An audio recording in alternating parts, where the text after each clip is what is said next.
नमस्कार, मैं हूं नीलू। आपका इस कार्यक्रम में बहुत बहुत स्वागत है health is wealth talk show में, जहां पर आज हम बात करेंगे बीपीएच यानी सौम्य प्रोस्टेटिक हाइपरप्लासिया से जुड़े विभिन्न बिंदुओं के बारे में। किसी भी बीमारी के बारे में सही जानकारी होना बेहद जरूरी है ताकि सही समय पर बचाव के उपाय या फिर इलाज मिल सके।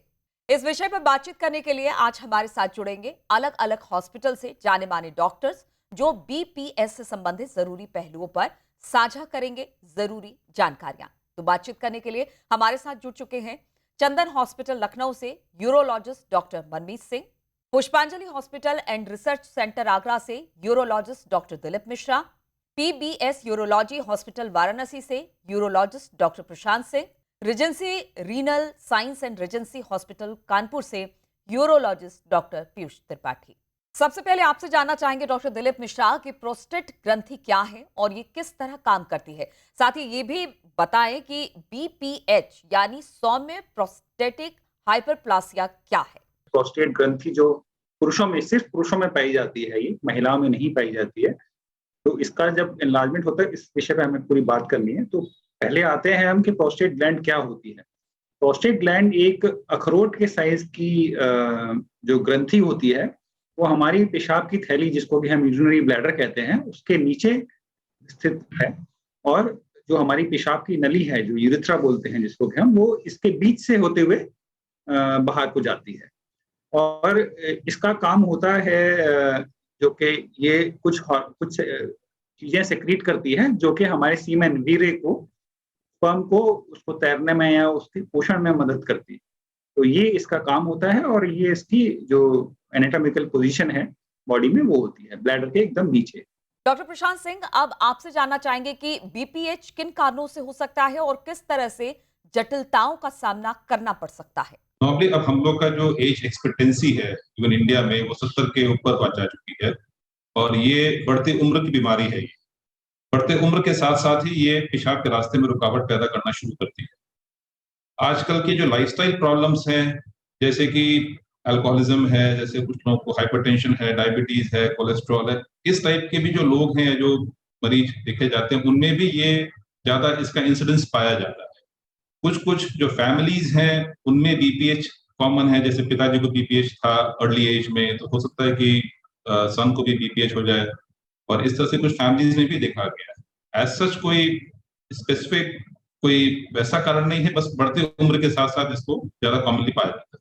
डॉक्टर मनमीत सिंह, बीपीएच की समस्या हो जाने पर इसका निदान कैसे किया जाता है और वो कौन सी अलग अलग जांच है जो इसके डायग्नोसिस के लिए होनी चाहिए। इसका निदान कैसे होगा? निदान के लिए बीपीएच में हम कह सकते हैं कि लाइफस्टाइल चेंजेस सबसे पहले इंपॉर्टेंट होते हैं। जो थोड़े बहुत प्रोस्टेट के सिम्टम्स आते हैं, हम पेशेंट्स को लाइफस्टाइल चेंजेस बताते हैं। उनसे आराम नहीं मिलता है तो उनको मेडिसिन बताते हैं।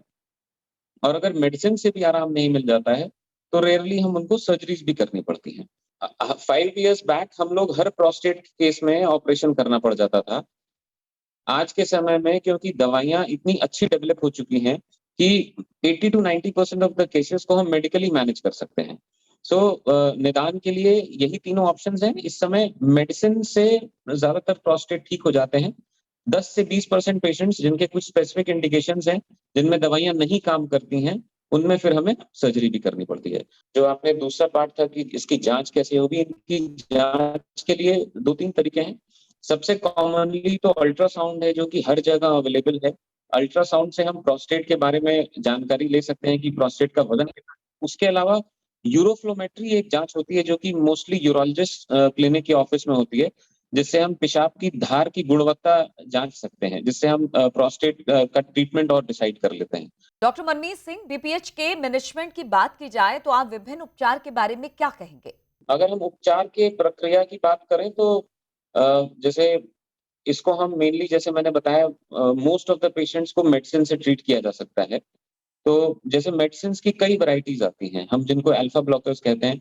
अब ऐसी मेडिसिन आ गई हैं जिनके साइड इफेक्ट्स बहुत कम हैं।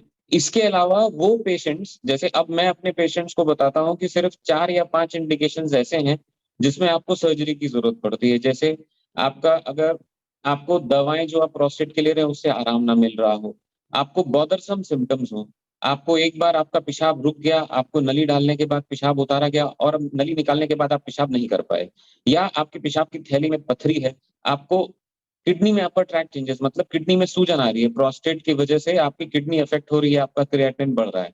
ये कुछ इंडिकेशंस हैं जिनमें हमें प्रोस्टेट के केसेस में सर्जरी करनी पड़ सकती है। अब सर्जरी के भी कुछ तरीके हैं, जैसे आज से 10 साल पहले या 20 साल पहले तक हम लोग TURP एक कॉमन वर्ड है प्रोस्टेट के पेशेंट्स के लिए कि दूरबीन द्वारा प्रोस्टेट की सर्जरी कर देते थे। आज के उस सर्जरी को करने में भी कुछ समस्याएं होती थी। वो पेशेंट्स जिनकी उम्र ज्यादा है या जो बहुत जिनमें सोडियम फ्लक्चुएशन बहुत ज्यादा होते हैं, उनका TURP करने से कभी-कभी प्रॉब्लम भी हो सकती है। तो आज के समय में हम लोग या तो मोस्ट ऑफ द पेशेंट्स को बाइपोलर सलाइन TURP से ऑपरेट करते हैं या उनको लेजर के माध्यम से ऑपरेट करते हैं। इन दोनों में फायदा ये है कि अब उम्र का कोई इंपॉर्टेंस नहीं है, जैसे हम 100 साल के बुजुर्ग का भी ऑपरेशन कर सकते हैं बिना किसी प्रॉब्लम के। डॉक्टर पीयूष त्रिपाठी, ये भी जानना जरूरी है कि सर्जरी के बाद किस तरह देखभाल करने की आवश्यकता होती है। तो इसको दो भाग में डिवाइड कर सकते हैं कि क्या केयर जब मरीज 2 दिन के लिए हॉस्पिटल में 1-2 दिन के लिए रहता है तो इन हॉस्पिटल क्या केयर चाहिए और एट होम क्या क्या केयर चाहिए, जो घर में जब मरीज जाएगा तो क्या केयर चाहिए। तो जब पेशेंट हॉस्पिटल में रहता है तो एक हम लोग, क्योंकि ये स्पाइनल एनेस्थीसिया से कमर से सुई देके पैर को सुन करके करी जाती है, तो हम लोग स्पाइनल एनेस्थीसिया के हिसाब से मरीज को ये बोलते हैं कि ऑपरेशन के बाद कि सर ना उठाए 24 घंटे तक, सर को बिना तकिया के लेटे रहे, पैर मोड़ सकता है, करवट ले सकता है। पहली चीज तो ये बताते हैं मरीज को, क्योंकि इससे फिर स्पाइनल हेडेक होता है, सर में दर्द होने के चांसेस रहते हैं, वो 2-3 दिन तक बना रहता है। तो एक तो पेशेंट को ये सलाह देते हैं।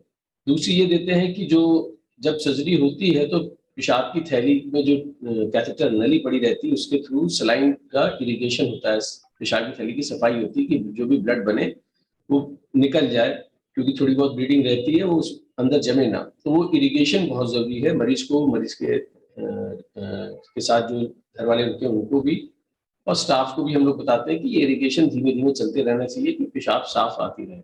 तीसरी चीज होती है कैथेटर केयर, घर वालों को भी बता देते हैं और उसी समय सिखा देते हैं कि पेशाब के रास्ते में जो नली पड़ी हुई है उसको उसकी साफ सफाई रखनी, दिन में 1 या 2 बार पानी से धोना है, साफ करना है।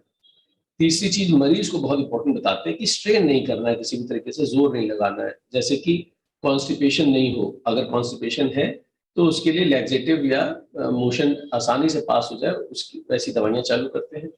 बहुत ज्यादा खांसी ना हो उसको अवॉइड करें और बहुत एग्रेसिव कोई मूवमेंट ना करे। पहले के कुछ दिनों में नॉर्मल मूवमेंट कर सकता है, एग्रेसिव मूवमेंट ना करे। पूरी बॉडी में पेट के अंदर से प्रेशर जनरेट नहीं होना चाहिए जिससे कि ब्लीडिंग हो सकती है। घर में क्या चीज देखनी होती है वो भी बताते हैं मरीज को जब डिस्चार्ज करते हैं कि 1-2 दिन बाद डिस्चार्ज होता है मरीज। एक टर्म यूज होता है कारपेट स्लीपर कन्वोल्यूशंस, मतलब वो घर में काम मरीज कर सकता है जो कि एक कालीन में के ऊपर जो पहन के चप्पल चलने जाती है उस टाइप का। तो बहुत हल्के फुल्के, कहने का मतलब है, तात्पर्य है कि बहुत हल्के फुल्के काम अपने स्वयं के खुद कर सकता है। बहुत सीढ़ी नहीं चढ़नी है, घर के नॉर्मल रूटीन के काम कर सकता है, बाथरूम जा सकता है, नहा सकता है, नॉर्मल इंडोर एक्टिविटीज कर सकते हैं। थैली लगा के जाता है मरीज, कैथेटर लगा रहता है तो थैली को आधे से ज्यादा ना भरे उससे पहले ही खाली कर देना चाहिए। थैली की पोजीशन कमर से नीचे होनी चाहिए हर समय, सोते समय भी, बैठते समय भी, चलते समय भी, कि वापस थैली की पेशाब रिवर्स में पेशाब की थैली में ना जाए। तो ये हम लोग बताते हैं कि थैली का कैसे ख्याल रखना है और अच्छा पानी पीना है, क्योंकि अगर कोई और कंट्राइंडिकेशन नहीं है तो खूब अच्छी तरीके से पानी पीना है कि अपने आप पेशाब साफ आए, यूरिन क्लियर हो जाए, जो भी थोड़ा बहुत ब्लड आता है ऑपरेशन के बाद 1-2 दिन में क्लियर हो जाए। इस खास कड़ी में फिलहाल अभी समय एक छोटे से ब्रेक का। ब्रेक के बाद बीपीएस से जुड़ी तमाम बातचीत का सिलसिला जारी रहेगा। आप देखते रहिए news 18 Uttar Pradesh, health is wealth talk show.